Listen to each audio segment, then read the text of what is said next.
నమస్కారం. రుణభారం అనే కథను విన్నామండి. డి రామేశ్వర్ గారి రచన.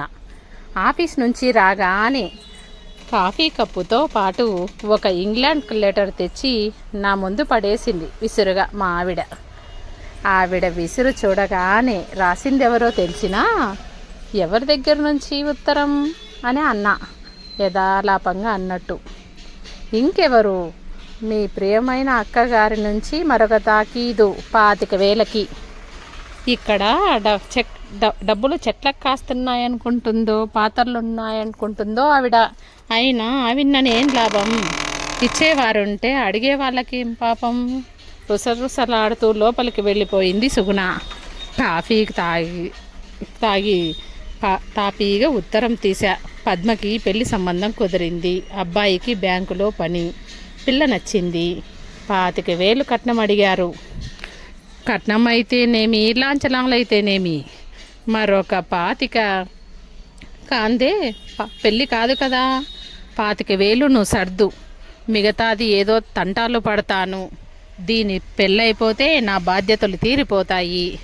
ఇక నిన్ను ఇబ్బంది పెట్టే ప్రసక్తే ఉండదు. ఎలాగో ఏలేనో పెట్టి నాకు సాయం చేయాలి అని రాసింది.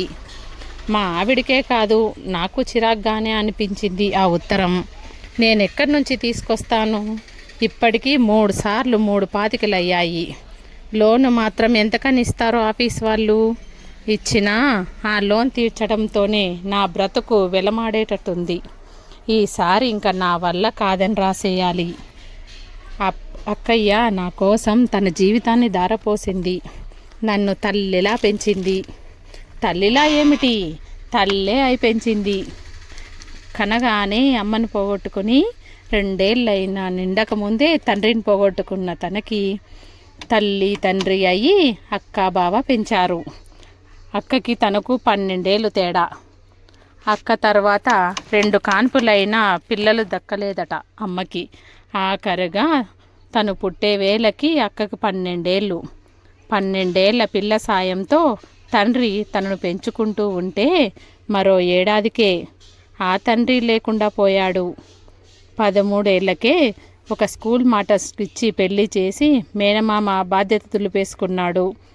ఆవు వెంట దూడలా అక్క వెంట తాను వెళ్ళే షరతు కూడా పెట్టాడు మేనమామ. అంచేత తన బాధ్యత అక్కది అయ్యింది.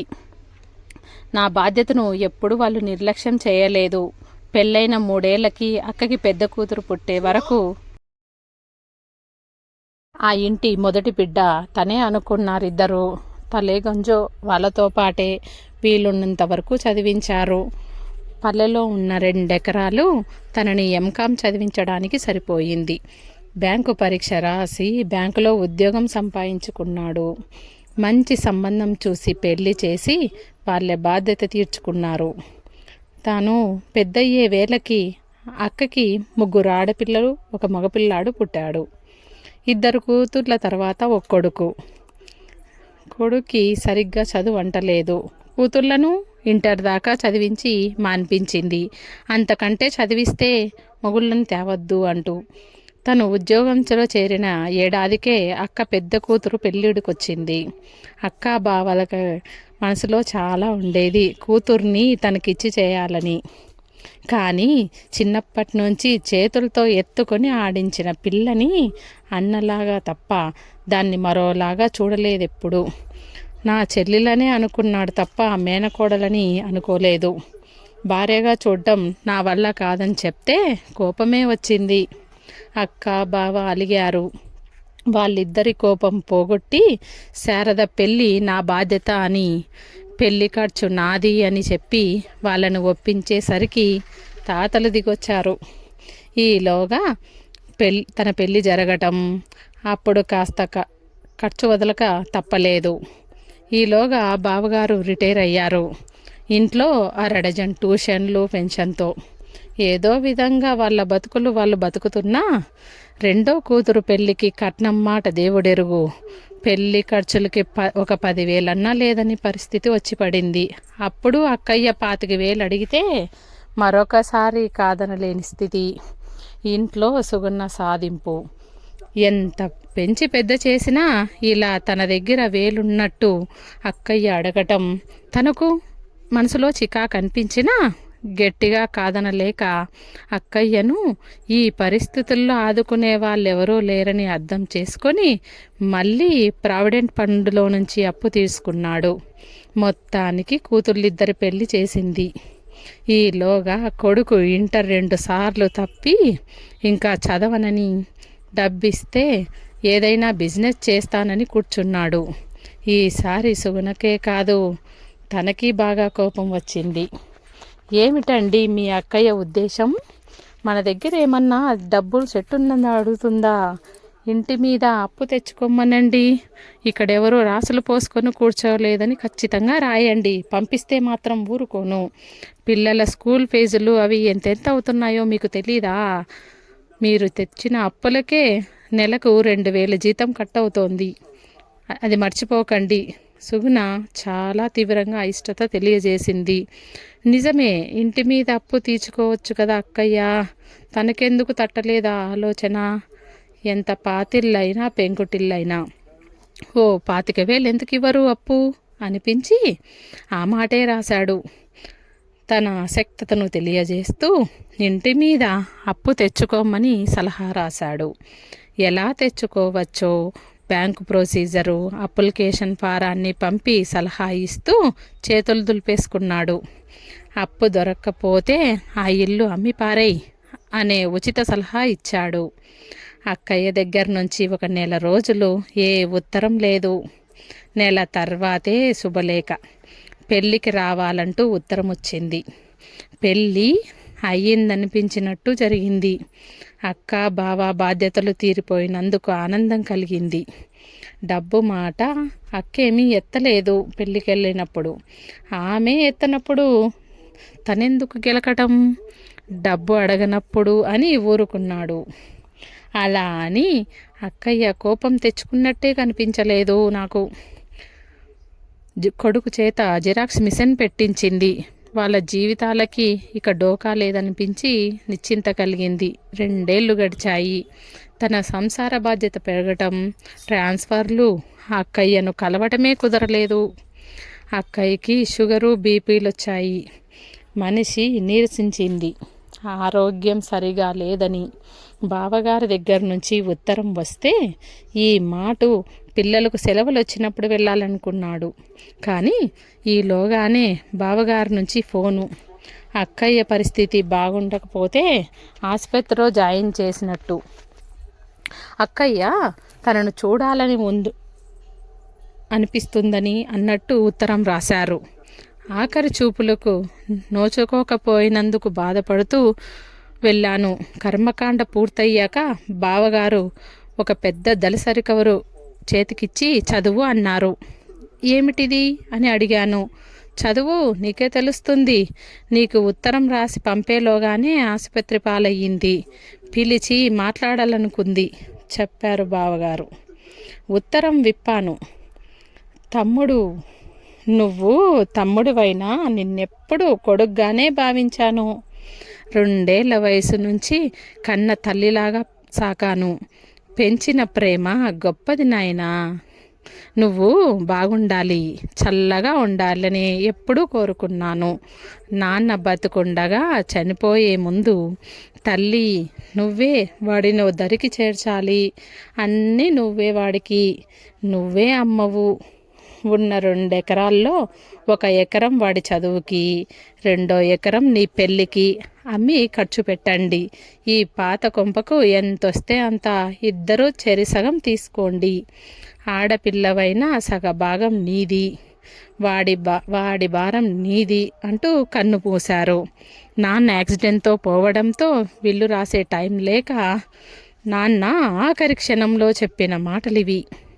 నేను ఏనాడు ఆస్తి ప్రస్తావన నీ దగ్గర తేలేదు. పెళ్ళి మామయ్య చేశాడు కాబట్టి ఎకరం భూమి అమ్మలేదు. నిన్ను బీకాంతో ఆపేద్దామంటే ఏ ఉద్యోగాలు వస్తాయి? గుమస్తా ఉద్యోగం తప్ప. ఎంకామ్ చదువుతా అన్నావు. ఆ 2 ఎకరాలు అమ్మి నీ చదువుకే ఖర్చు పెట్టాను. కానీ ఆ రోజు కూడా మీ బావగారు అందులో సగం మనది కదా అనైనా అనలేదు. నా డబ్బు నీ కోసం ఎందుకు ఖర్చు చేయటం అని నేను అనుకోలేదు. అప్పటికే నాకు 4 పిల్లలున్నారు. డబ్బంటే చేదు కాదు నాకు, కానీ నువ్వు బాగుపడాలి, పైకి రావాలన్నదే నా ఆలోచన. నాకేదన్నా అవసరం వస్తే నా పెద్ద కొడుగ్గా నువ్వు ఆదుకుంటావన్న ఆలోచన నాది. ఈ ఇంటి ప్రసక్తి నీ దగ్గర తేలేదు. ఎందుకంటే 1 నా స్వార్థం, 2 నీకు తెలిస్తే ఈ పాత కొంప అమ్మేసి పంచుకుందాం అంటావేమో అని. ఉండేందుకు మాకు కొంపైనా ఉండదు అన్నది నా స్వార్థం. ఇది అమ్మితే ఎంత వస్తుంది? ఇద్దరం పంచుకుంటే వచ్చేదెంత చూద్దాం. అవసరం వచ్చినప్పుడు నీకు చెప్పచ్చులే అని నీ దగ్గర అనకపోవట్టే ఈనాడు ఈ ఇల్లు మనకు అదృష్టాన్ని తెచ్చిపెట్టబోతోంది. ఈ ఇల్లు నాన్నది అని నీకు తెలియదు కాబట్టే, అందుకే నేను డబ్బు కోసం రాసినప్పుడల్లా ఇంటి మీద అప్పు తెచ్చుకోండి, అమ్ముకోండి అంటూ ఆఖరిసారి కోపంగా రాశావు. నాయనా, నువ్వు నాకు రక్త సంబంధం కనుక నా మీద అభిమానం ఉండొచ్చు. నేను డబ్బడల్లా ముళ్ళ దాచిపెట్టినట్టు అడుగుతుందేమిటి ఇవడా అని మీ ఆవిడ అనుకునే ఉంటుంది. బాబు భాస్కర్, నిన్నంత స్వతంత్రంగా డబ్బు సర్దమని ఎందుకు అడిగాననుకుంటున్నావు? నిన్ను పెంచినందుకు ఛార్జీలు వసూలు చేయాలని కాదు. ఆస్తిలో సగం హక్కు నాన్నిచ్చారు కనుక. సాయంగా నీ దగ్గర తీసుకున్న డబ్బు ఇల్లు అమ్ముకున్నప్పుడు ఇచ్చిపుచ్చుకోవటాలలో సర్దుబాటు చేసుకోవచ్చనే నా ఆలోచన. ఆ స్వాతంత్రాన్ని నాకు ఇచ్చింది. ఈ ఇల్లు నీది, నీకు వాటా ఉంది అని తెలిస్తే నిన్ను అడిగినప్పుడు అమ్మిపారై ఈ డొక్కు కంప అనేవాడివి. అమ్మితే ఏనాడో ఆ డబ్బు హారతి కర్పూరమయ్యేది. అందుకే ఈ విషయం దాచాను. ఇప్పుడు ఈ అపార్ట్మెంట్ల సంస్కృతి వచ్చాక మన అదృష్టం పండింది. ఈ 750 గజాల స్థలంలో ఫ్లాట్లు కడతానని ఎవరో బిల్డర్ వచ్చాడు. మొత్తం 12 కట్టి మనిద్దరికి చెరో 2 ఫ్లాట్లు ఇచ్చి చెరో 1,00,000 ఇస్తా అన్నాడు. మిగతావి అతను అమ్ముకుంటాడు. ఇల్లు అమ్మకుండా దాచినందువలన మనం ఈనాడు ఇంత ఆస్తి చేసుకోగలిగాము. తమ్ముడు, నేను కావాలంటే నిన్ను అన్యాయం చెయ్యొచ్చు. ఈ ఇల్లు నాన్నదని తెలిసిన మామయ్య ఎప్పుడో పోయాడు. దస్తావీదులు నా పేరు మీద నీ చిన్నప్పుడే నా ఎకరా పొలం బదులు ఇచ్చినట్టు మార్పించుకోవచ్చు. చేయాలంటే మోసం చేయొచ్చు. కానీ నేను తల్లినిరా నీకు. ఏ తల్లి బిడ్డకు అన్యాయం చెయ్యదు. నువ్వు ఆఖరి సాగిన డబ్బు అడిగినప్పుడు చాలా పౌరుషంగా రాశావు. మనసుకు చాలా కష్టం అనిపించింది. నీ దగ్గర తీసుకున్న మొత్తం డబ్బు బిల్డర్ ఇచ్చే క్యాష్తో నీకు ఇచ్చేస్తాను. నీ 2 అపార్ట్మెంట్లు, నీ ఇల్లు నువ్వు ఉంచుకున్నా అమ్ముకున్నా నీ ఇష్టం. ఈ విషయాలు మాట్లాడాలి. నా ఆరోగ్యం సరిగ్గా లేదు. ఒకసారి వచ్చి సంతకాలు చేసి నువ్వు బిల్డర్తో మాట్లాడుకో. ఇట్లు అక్కయ్య పోయినప్పటికంటే ఉత్తరం చదువుతూ ఉంటే కన్నీళ్ళు చెంపలమమ్మడి జారి అక్షరాలు చదవలేకపోయాయి ఆ కళ్ళు. ఇంతలో బావగారన్నారు, మీ అక్కయ్య ఎప్పుడు వాడికొక ఇల్లు ఉండాలండి, ఇల్లు కాస్త అమ్మితే ఏమొస్తుంది, ధరలు పెరిగాక చూద్దాం అనేది. ఇప్పుడు డబ్బు అవసరం వచ్చి నేను అమ్ముదామన్నా ఎప్పుడు ఈ మాటే చెప్పేది మీ అక్కయ్యది తల్లి మనసయ్యా. నిన్ను విసుక్కున్నా నిన్ను అడగడానికి ఆవిడ ఏనాడు మొహమాట పడలేదు. కొడుకుడు అడగడానికి తల్లి ఎందుకు మొహటమాట పడుతుంది? కొడుకు అడుగుతున్నాను నేను, నాకేంటి సిగ్గు అనేది బావా కళ్ళు తుడుచుకుంటూ అన్నారు. ఉత్తరం కాగితాలు పట్టుకొని గదిలోకి వెళ్ళి సుగన ముందు విసిరేసి మంచానికి అడ్డం పడ్డాను. కన్నీళ్లతో తలగడ తడిసిపోసాగింది. అక్కయ్య రుణభారం తీర్చలేనిది, ఇక ఎప్పటికీ తీర్చలేను. అది పెరిగిపోయినట్లుగా అనిపించింది.